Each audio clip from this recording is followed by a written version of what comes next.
দ্বীপপুঞ্জের রাজকুমারী। নীল সাগরের মাঝে ছড়িয়ে থাকা এক শান্ত স্বর্গ জয়াবতী দ্বীপপুঞ্জ।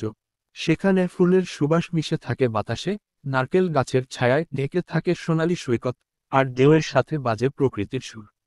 এই দ্বীপের রাজকুমারী ছিল মায়াসী, নীল আকাশের মতো গভীর চোখ, চন্দ্রালোকার মতো কোমল হাসি, আর সমুদ্রের মতোই অদম্য মনোবল যার। মায়াসী কেবল রাজপ্রাসাদে বসে অলংকার পরেই সময় কাটাতো না।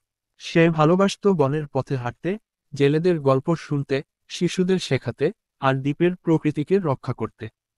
তার হৃদয়ে ছিল এক স্বপ্ন, তার দ্বীপ হবে শুদ্ধতা ও সৌন্দর্যের প্রতীক, যেখানে মানুষ আর প্রকৃতি পাশাপাশি বেঁচে থাকবে। কিন্তু একদিন ভয়াবহ এক বিপদ এল। দূরের এক ধূসর নগর থেকে কিছু লোভী মানুষের দ্বীপে। তারা বলল, আমরা এই দ্বীপকে বড় শহর বানাবো, সোনা খুঁজব, গাছ কেটে বড় বড় দালান গড়ব। দ্বীপের সাধারণ মানুষ ভয় পেয়ে গেল, কিন্তু মায়াসী শান্ত কণ্ঠে বলল, প্রকৃতির থেকে বড় সম্পদ আর কিছু নেই। তোমরা যদি দ্বীপের প্রাণ কেড়ে নাও, তাহলে সোনা থাকবে কোথায়?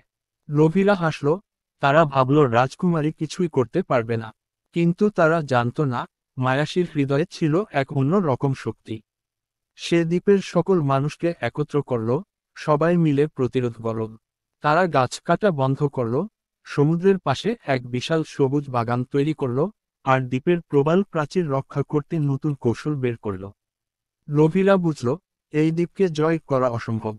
তারা ফিরে গেল ধূসর নগরে, আর জয়াবতী দ্বীপপুঞ্জ থেকে গেল আগের মতোই সুন্দর ও মুক্ত। সেদিন রাতে সমুদ্রের ঢেউ যেন মায়াসীকে কৃতজ্ঞতা জানালো, বাতাসে ফুলের গন্ধ আরও মিষ্টি হয়ে উঠল।